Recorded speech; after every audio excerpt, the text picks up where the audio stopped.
Hello, thank you for joining me. Today I want to talk about the PlayStation 3 game Hatsune Miku Project Diva F. This is a series that started off on the PSP and PlayStation Vita. I can only assume that this was not ported to North America previous to now because the audiences for those platforms were deemed too small, so I'm very excited that this was released on PlayStation 3 and we can finally check it out.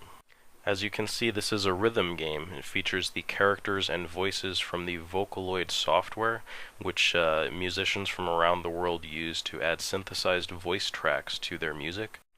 Let's take a look at a condensed version of the tutorial to see exactly how to play this game. So, like most rhythm games, you're going to be pressing face buttons, or here you can use the direction pad, in time with the music in order to score points and progress. Now, when you see these arrows, you're going to push in that direction and hit the corresponding button on the face pad as well that corresponds to the color. There are these sequences where you have to hold the button down for a certain period of time and you have to release at the right time as well. And then you get these star icons. In the Vita version, I believe that you would touch the screen when these appear, but in the PlayStation 3 version you flick an analog stick.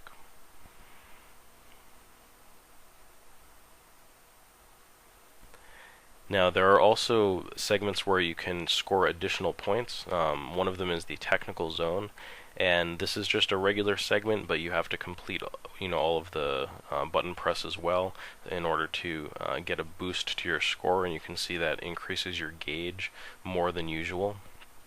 There's also this chance segment, and here the button icons have this rainbow trail so you can tell when you're in that, and at the end of it you're always going to hit a star icon. Now those can be really critical if you want to get a good score on the stages. So if you've done well enough, you will clear the stage and you'll see how well you did, and you will also unlock some items, which is very cool. You can get gifts that you can buy and all kinds of other stuff. Here you can see a room. You can go to each of the characters' rooms and you can decorate them. You can dress the characters up with other outfits and accessories, and you can also purchase gifts for them. These are all unlockable as you play through the game, and you acquire Diva points, which you use to pay for these items. So you'll definitely be spending a lot of your time going through the levels again in order to get points so that you can purchase these items for your characters. So let's go ahead and try giving a gift. We're going to give Miku some melon soda. And this reminds me of the gift giving in Dead or Alive, the Extreme Beach Volleyball series. But unlike there, I hope that the characters do not throw items that they don't like into the trash can. Here you can see Miku seemed to like this, and a very neat feature is that you get to see an animated sequence with the character interacting with your gift. So here she drinks the soda. Now, being a PlayStation Vita port, of course, there is a communication mode in which you can touch the characters. Now, the trick here must be to find the way to touch the character that does not constitute sexual harassment. I was having trouble here, but it turns out that you can what they would call nare nare shite in Japanese, or you can pat her head, and the more you rub her head, you kind of have to do it the right amount. You can't do it too much and you can't do it not enough, but if you do it just right, she'll be happy and her affection level will increase. So in addition to the regular rhythm gameplay and collection mechanics that we've seen so far, there's also an editor where you can make your own levels. Now this seems pretty neat. It's probably rather complicated. Here I'm just trying this out for the first time. I've changed the camera angle. It actually just kind of cuts the camera, and now we're going to add in some button presses. So you add those in on the timeline. That's going to determine how quickly you need to press the button, what the timing is between those, and then you can move them around on the screen. So let's go ahead and give this a shot. And there we go. That's my entire stage. But as you can imagine, this opens up the possibilities to make your own custom levels, and of course you can share them online. So I went ahead to see if there's any that I can download. Let's try getting Summer Idol here.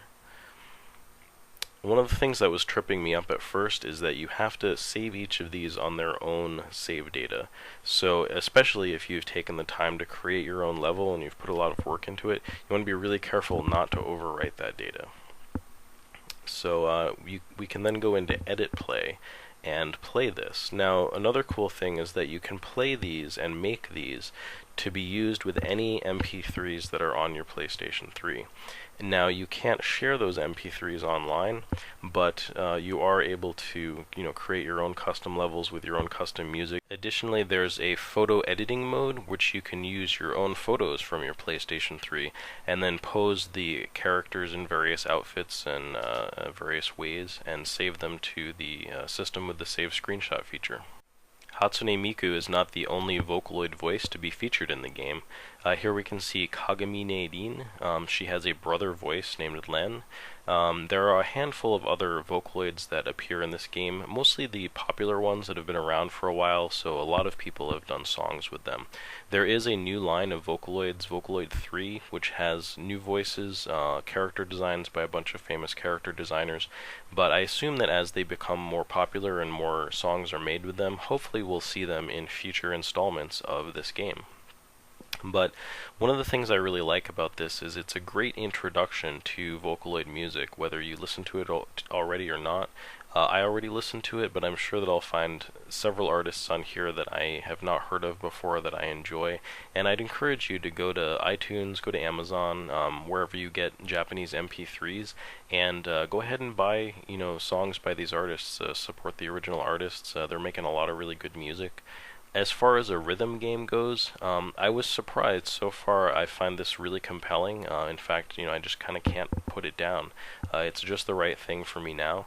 Originally it seemed like it was just really hard, but after practicing just a little bit, I found that I actually did get better. So I don't know how this is on higher difficulty levels, but I'm really having a lot of fun with this so far. And I think all of the extra modes and the collection elements and things like that give some longevity and some alternative objectives in this game that I think will make it fun for weeks to come. So that's it. Just my initial impressions of this game. I hope that was helpful for you guys, and I hope you'll join me again for some more Japanese video game related videos. Thanks for watching.